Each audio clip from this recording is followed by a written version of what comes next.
ദേശീയപാത 66-ൽ വാഹനങ്ങൾ ഇനി ക്യാമറ നിരീക്ഷണത്തിൽ. മലപ്പുറം ജില്ലയിലൂടെ കടന്നുപോകുന്ന ഇടിമൂഴിക്കൽ മുതൽ കാപ്പിരിക്കാട് വരെയുള്ള റീച്ചുകളിൽ 116 ക്യാമറകളാണ് മിഴി തുറന്നത്. അടുത്ത മാസത്തോടെ നിയമലംഘനങ്ങൾക്ക് പിഴ ഈടാക്കി തുടങ്ങും. 6 വരിയായി മാറിയ ദേശീയപാതയിൽ ഇനി തോന്നിയ പോലെ വാഹനമോടിച്ചാൽ പിടിവീഴും. ഇടിമൂഴിക്കൽ മുതൽ വളാഞ്ചേരി വരെയും വളാഞ്ചേരി മുതൽ കാപ്പിരിക്കാട് വരെയുമുള്ള 2 റീച്ചുകളിലായി 58 വീതം ക്യാമറകളാണ് സ്ഥാപിച്ചത്. ഇതിൽ 60 ക്യാമറകൾക്ക് 360 ഡിഗ്രിയിൽ ദൃശ്യങ്ങൾ പകർത്താൻ ശേഷിയുണ്ട്. ഓരോ കിലോമീറ്ററിലും ക്യാമറകളുണ്ടാകും.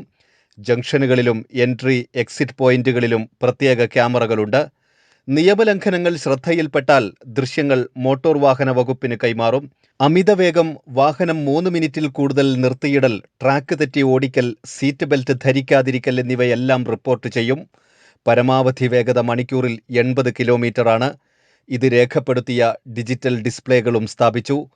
കാൽനടയാത്രക്കാർ, ഇരുചക്ര വാഹനങ്ങൾ, ഓട്ടോറിക്ഷ, ട്രാക്ടർ എന്നിവയ്ക്ക് 6 വരിപ്പാതയിലേക്ക് പ്രവേശനമില്ല. ടോൾ പിരിവ് ആരംഭിക്കുന്നതോടെ നിയമലംഘനങ്ങൾക്ക് പിഴ ചുമത്തി തുടങ്ങും. കൈരളി ന്യൂസ്, മലപ്പുറം.